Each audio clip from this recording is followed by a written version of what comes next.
Disa antar të Kongresit Amerikan I kanë bërë thirrje përmes një letre sekretarit amerikan të shtetit Marco Rubio që të mos lejohet një reduktim I mundshëm I trupave amerikane në Kosovë.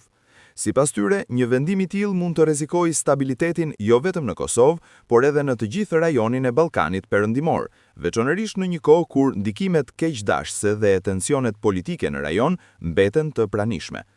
Në letrën e dërguar më 11 mars, ligjvënësit amerikan kanë shprehur shqetësim të thellë për raportimet se administrata e presidentit Donald Trump mund të shqyrtojë mundësinë e tërheqjes së një pjese të forcave amerikane nga misioni paqëruajtës I NATO-s në Kosovë, KFO.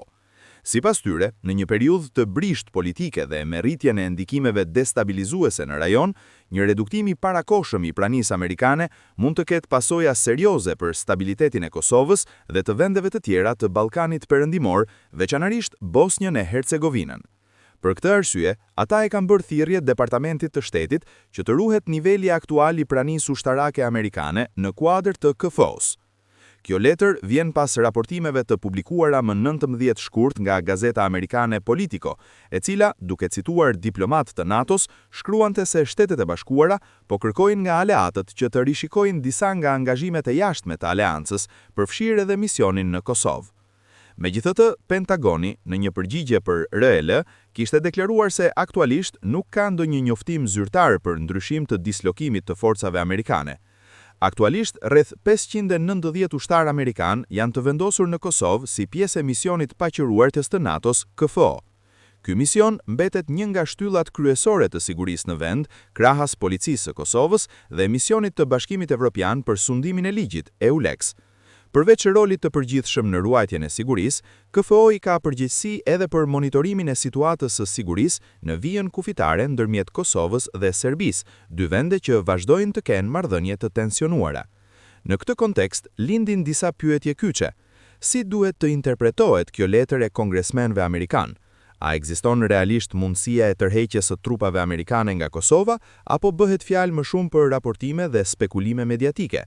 Dhe mbi të gjitha, sa e rëndësishme është prania e trupave të NATO-s në Kosovë dhe çfarë ndikimi do të kishte një tërheqje eventuale në stabilitetin dhe sigurinë e vendit.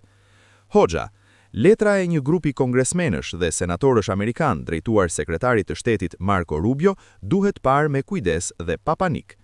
Së pari, për këtë temë për Bota Sot, foli ish ushtaraku Hafir Hoxha, I cili u shpreh se letra e kongresmenëve duhet parë me kujdes dhe pa panik. Sipas tij, veprime të tilla, pra tërheqje të trupave amerikane nga Kosova, nuk mund të ndodhin, duke parë edhe situatën gjeopolitike. Letra e një grupi kongresmenësh dhe senatorësh amerikan drejtuar sekretarit të shtetit Marco Rubio, ku shprehet shqetësimi për mundësinë e reduktimit të trupave amerikane në misionin paqëruajtës të NATO-s në Kosovë, KFO, duhet parë me kujdes dhe pa panik. Mendoj se veprime të tilla, e të shpejta siç morën amerikanët në Afganistan, nuk mund të ndodhin edhe në Kosovë, pasi pozita dhe e tërë situata gjeopolitike e Kosovës, Serbisë dhe Ballkanit dallojnë nga ajo në Afganistan. Gjithashtu, Hoxha potencoi se letra në fjalë është sinjal që Kosova ende ka vëmendjen e politikës amerikane, si dhe tha se NATO nuk ka interes të largohet nga shteti ynë. Së pari, kjo letër nuk është paralajmërim për largimin e NATO-s nga Kosova.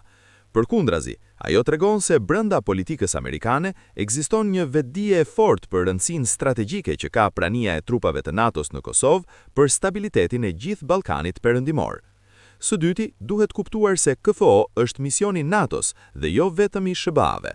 Edhe në rast të një rishikimi të pranisë amerikane, NATO nuk ka interes të largohet nga Kosova, sepse kjo do të krijonte një vakum sigurie në një rajon ende të njepshëm, shtjelloi ish ushtaraku. Mëtej, ai foli edhe për rëndësinë dhe rolin e NATO-s në Kosovë, derisa tha se është garancia kyçe për sigurinë dhe stabilitetin tonë. Për këtë, Hoxha u shpreh optimist se NATO nuk do t'i tërheqë trupat e saj nga Kosova derisa të forcohet FSK-ja.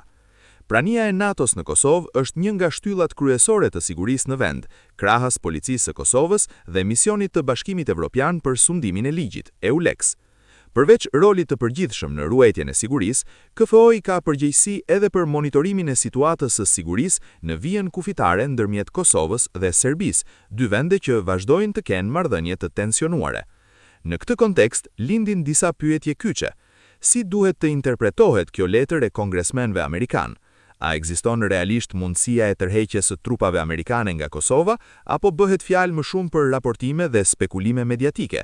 Dhe mbi të gjitha, sa e rëndësishme është prania e trupave të NATO-s në Kosovë dhe çfarë ndikimi do të kishte një tërheqje eventuale në stabilitetin dhe sigurinë e vendit?